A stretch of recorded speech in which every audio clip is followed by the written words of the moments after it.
The Montec X2 Mesh, the cheapest Montec computer case that actually makes sense. Hey guys, welcome back to the HowSS channel. My name is Ivan, and today we're looking at the cheapest Montec computer case that actually makes sense to purchase if you find it on a sale like me for $40. Anything above the $40 I would advise against. I will show you in this video what Montec did right with this case and where did they miss the mark. Now, first thing first, with the obvious things, you see that this case comes with a tempered glass and 3 fans. We have 2 140mm fans in the front and 1 120mm fan in the back. They're all RGB, well, RGB, but you cannot control. They're not addressable RGB. This is the color scheme you're going to be looking at all time, because this is one of the ways that Montec cut the corners and kept the product cheap, is by adding Molex. Yes, that connector that has been out there for more than 30-40 years, I guess, and slowly been phased in the last decade, is back with this case. And you have Molex for all these 3 fans. They're daisy chained together, and you got to plug them into your power supply, and that way you're going to get them to work. Now, again, I'm not sure how much money they saved there. Could not be more than a couple of dollars, considering how cheap the regular fans are that have PWM or just a 3-pin connector for a fan.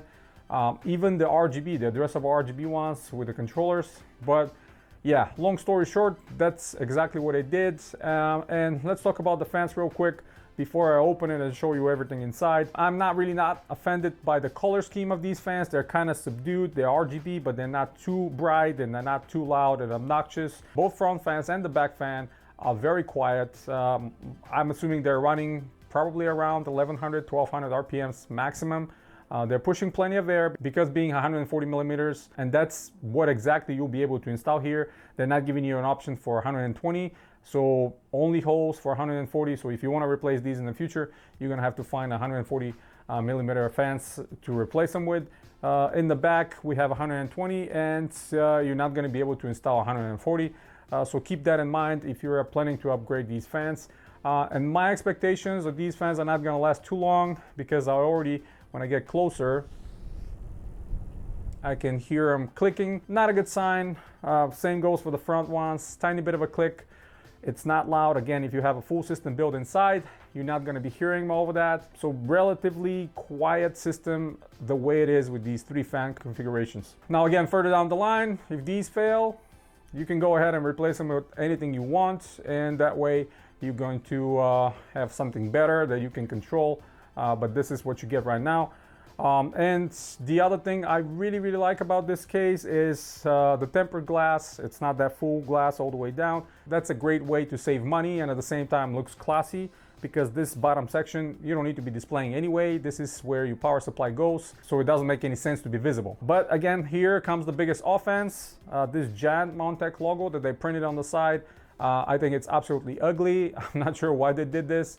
All their other models have just tasteful logo with their triangle placed somewhere on the case, and this is so much better than this off-centered massive logo saying Montec. So I'm gonna have to find a way to erase that, mask it, or paint it over or something like that to make this case looks better. I think the front looks amazing, and probably the best of many other much more expensive cases, because you have a fine mesh in the front, no logos, very classy and clean. You only see the 2 140 millimeter fans, and that's it. So let's go deep. I'm gonna open the case, show you some options, and we see what else Montec decided to cut corners with in order to fit in this price bracket. Again, sometimes you can see this case going up all the way to $60.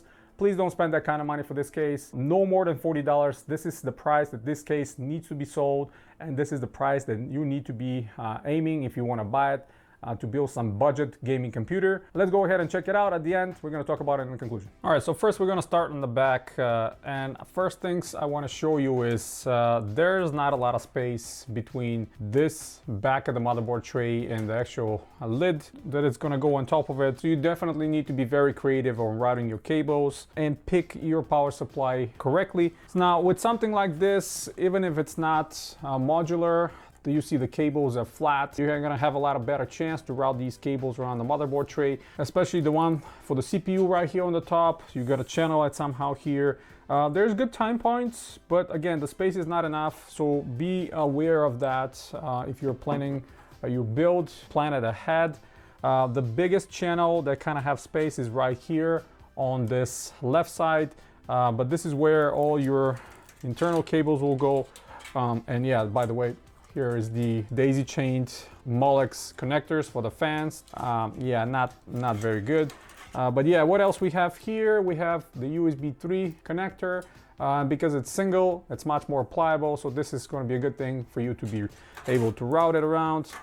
We have our cables for USB 2 and our front audio, and of course we have all the rest of the reset, power button, hard drive LED, and all that regular cables right here. So you're going to be channeling those onto the side here, and in addition to that, you're going to be channeling your 24-pin connector through here maybe, and your graphics card cables, PCI Express cables through here. So count another 2 somewhat thick cables. Again, tying points over here and tying points on that lower channel. Good to see plenty of them included. But yeah, look at the flex we're having here, not very sturdy. Now if I shift it around, and I can do it even with one hand because this is extremely light case, like I mentioned, I'm gonna flip it around and show you the bottom chamber. So right here, what we have is a good amount of space for a power supply, 1 hard drive and SSD caddy right here, which actually can be repositioned or removed altogether. If you put your power supply over here, there's plenty of space to store your cables, and they're not going to be visible really. And let me flip it on the bottom so you can see these are the 2 screws you need to unscrew to take this caddy off and mount your SSD drive or hard drive, or take it all together. And the feet on the bottom are those cheaper ones with just the foam, so keep that in mind. If you put a lot of heavy hardware inside, over time this foam is going to collapse and you're going to end up rubbing plastic versus your desk surface. So that's something you need to think about. Gap over here in the front panel, which actually you can put your fingers and kind of yank and pull this front panel so you can clean it. But at the same time, normally what I do is I mask this kind of gap with electrical tape, because I don't need air to be coming here inside non-filtered. I want everything to go through the filter front mesh. And where the power supply is, we have a cheaper style filter so you can kind of bend and pull away to clean. And yeah, this is the bottom of the case. The back inside this chamber, you'll see tons of perforations above the power supply, 3 big holes to channel your cables here to the motherboard. So this is well done. I'm very pleased how they did this part.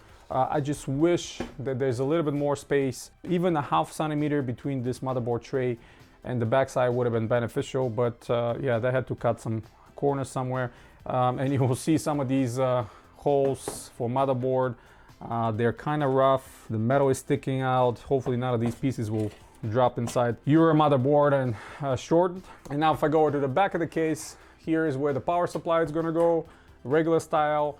And further, we have 1, 2, 3, 4, 5, 6, 7 PCI slots. Only 1 is removable and reusable. The rest of them are those cheaper ones that you got to break off with a screwdriver, and unfortunately you cannot reuse. So measure correctly before you install your motherboard. Otherwise, you're going to end up with a gap that you don't need, and it's not going to be aesthetically pleasing there. Of course, you can buy these additionally, but that's an extra cost that you got to add. And we have one of those screws here that you can put your graphics card and put it back on, kind of stopper. I don't get what's the point of this invention, but everybody's doing it these days anyway. And yeah, on the top here is the 120 millimeter RGB fan, not addressable, not controllable. Yeah, so now if I flip it around, and last thing before we go into the main chamber, I'm going to show you the front. Here's the front. You can see the fans, but what I really like is how classy and clean this front is. And look at it. No logos, nothing really. This fine mesh blends with the plastic really nice. Perfectly fits those 140 millimeter fans inside and kind of displays them. And it looks excellent. I have to say, for the price, it's perfect. And I've seen a lot more expensive cases that are managing to somehow destroy the look of the front. But this one looks really nice. Now, if I go to the main chamber here, you'll see that we don't have much space. Like I mentioned, this is one of the things here. You gotta really consider the space you're working with and what you can do. So if I grab a MATX motherboard and place it right here, you will see how it's gonna look. This is my Lenovo Legion T5 motherboard replacement that I'm using here just for reference, so you guys can see how it's gonna look inside. Yeah, there's some space over here. It's going to be a little bit cramped, like I mentioned, but luckily if you're using those flat cables on your power supply, the 24 pin can come out of here, make a little loop and goes inside the 24 pin. This specific motherboard is perfect that the USB 3 connector is on angle, so it can go straight in without doing any kinks. Same goes for these SATA 3 connectors as well. And then on the bottom for the USB 2s, you can just run them through the holes. Just keep in mind that these first two will be somewhat obstructed by the power supply once you put it inside, but that last one will be available. So you gotta kind of measure things around and make sure that you are prepared before you start building. This is what comes with the case inside. Not a lot of things. We have a very small, tiny user manual, which I'm going to show you, and we have a small bag with the screws, a couple more standoffs, which is good to see they're providing these standoffs, because I see less and less case are giving them to you. And this is the case user manual, and you will see they have listed here LED button on the top, just like I thought. It's going to be LED, but maybe for some other SKUs, because currently those cables, the LED button and the reset button are wired together, so there's no separation, and you're gonna have to do either or. I'm assuming some SKUs probably have a separate cables, which is great. You can probably run your own cable if you're crafty with the soldering gun. Graphics cards up to 33 centimeters or 330 millimeters. Again, they probably measure from the back all the way to the fans. I advise against that. So in reality, you should be installing shorter graphics card, something like 3060 Ti, that it's up to here where the motherboard ends, basically, so you can give a little bit more clearance for the fans to blow air across. But really nothing else here to see where we don't really already know. Like I mentioned, the extra storage SSD drive I will be mounting on top of the caddy that is right here. There are two more mounting points here for 2.5-inch SSD drives sitting right on top of the power supply shroud. But I really don't like this kind of placement of SSD drives. I don't need to be displaying them. I don't care for me to see them or anybody to see them. There's nothing fancy about SSD drives anymore. So I don't like to display them right here. This is gonna stay the way it is. And I'm just gonna put it hidden on the bottom. And that's gonna be it. And of course, if you have a motherboard like this with NVMe storage place on it, that's going to be your main storage or even your secondary storage. So yeah, not really a lot of space on the top. There will be no AIOs mounting right here. There's not enough clearance. I'm not going to do it, and it's going to be extremely cramped if you even attempt to do it. The only AIO realistically I'm seeing possible to be installed is in the back, 120, if you really want to use an AIO. Otherwise, just rely on air cooling. If I shift a little bit this way, you will see that the cutouts are perfectly done for these 140 millimeter fans, and in fact there's no channels if there's some differences in sizes by millimeters. So hopefully in the future, if you decide to upgrade these, the new ones you're gonna get are going to match those holes perfectly. There's no possibility for 120 millimeter fans unless you are willing to drill some holes and modify yourself. Personally, I advise against it. Just get 140, you'll be good to go. And the clearance between the fans and the mesh in the front is about 1 centimeter. Not a lot, but because of the mesh is well done. And if I pull the front mesh off, you will see there's no other additional filters, which is great. It's only this fine metallic mesh that you can vacuum from the inside or from the outside, whichever way you want. It's well done, it's fitted well. The rest of it is plastic, again, cheaper way, but yet functional because you have this perforations, and they added some more kind of ribbed perforations here for a little bit more air coming in passively inside. I'm not sure what's the point of that. That should have been uniform all the way through, but that's what they did aesthetically, I'm assuming. And if I take it out of the way and show you the fans for now, These are the Montech 140 millimeter fans. Not bad, they're pushing plenty of air, they're not loud, aside of the little clicking noise I'm hearing, just because I think they're just maybe ball bearing. That's why we're hearing this clicking noise. But yeah, nothing expensive. See where they routed the cables here, at least as a dedicated channel for these cables to be routed. So if you upgrade, you'll be able to nicely route these cables through that same hole, and they're not gonna get pinched or anything like that. And at the bottom, there's nothing. We have just a metal piece right here, part of the chassis. Again, simple yet functional. I believe they have done a very good job engineering this case. And if Montech are managing to keep the price for around $40, I think this case will be a lot easier to recommend. Anything above that price, I don't think that you should be spending any money, because of there's other much better options out there. And what really sticks out to me, and I'm not a huge fan of, is this massive logo. If they only had the triangle logo, I would have been fine with that, but this massive logo, I'm gonna have to find a way to maybe take the paint off or paint everything over black so I can get rid of it. Otherwise, it really bothers me. And the glass panel is that style that you're not sliding in. It's not on rails or anything like that fancy. It's just over these rubber carriers. So just put it in, screw it. By the way, the screws are not bad. They're these big metal screws they're using, so not bad at all. So yeah, that's pretty much it with the Montech X2 mesh. Pretty good budget offering by Montech. I think for the price of $40, this is an excellent choice. So yeah, let's go ahead into the conclusion. All right, conclusion time. And what do I think about the Montech X2 mesh? I think it's an excellent budget offering, only if you're able to buy it for $40 or $100 to build up a budget-friendly computer. Now, there's a lot of corners cut. Obviously, in order for them to fit in this price tag, they had to cut off stuff. Fans, they're Molex powered, they're not PWM or anything like that, they're not addressable RGB. All the metal around the case, the sheet metal, is very thin, so you can kind of bend it with your own fingers. So be careful when you're putting too much pressure. The riveting job is a little bit questionable, but I didn't see any major problems with the rivets. The space behind the motherboard tray is not anything to brag about. It's pretty slim, so make sure you're using a power supplies that are either modular or even preferable, use the flat cables. That way you'll be able to run those cables a lot easier in the back and kind of be able to close the panel without bulging and looking too ugly, because it's going to bulge. The panel is pretty flimsy. So yeah, keep that in mind. You have a pretty good front I/O, I believe, with the one USB 3, two USB 2s. It would have been nice to be the other way around, but that's okay. Obviously, they have created this case with the idea of maybe adding addressable RGB or fan controller, because we have two reset buttons currently, which in fact one of them should have been the LED switch, and the second one should have been the reset, but currently both of them are operating as a reset button, which is fine.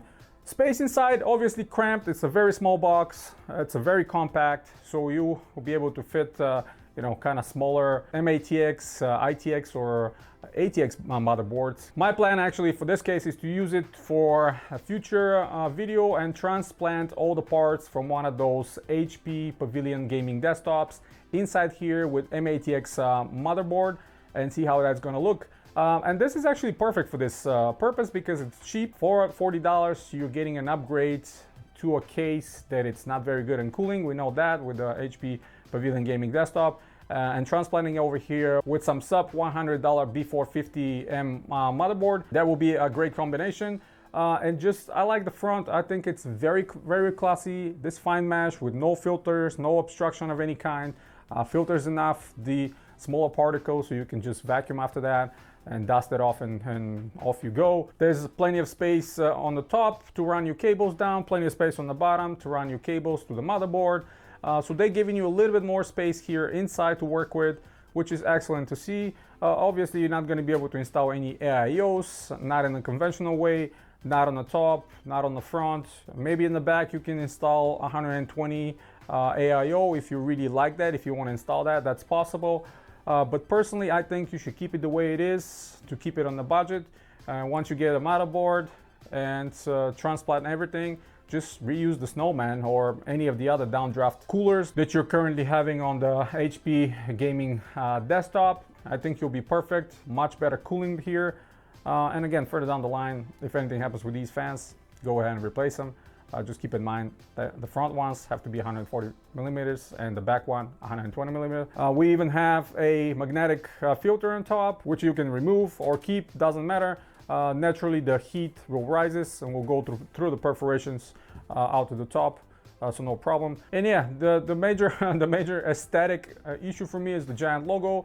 I might have to find a way to paint over or find a way to mask it somehow or scrape it so it doesn't stay here and blind my eyes by his presence. But yeah, that's what they did. So yeah, that's pretty much it, guys. Cheap case. If you manage to grab it under $40 or around $40, I definitely recommend it. Anything above, don't do it. There's a lot of better options out there.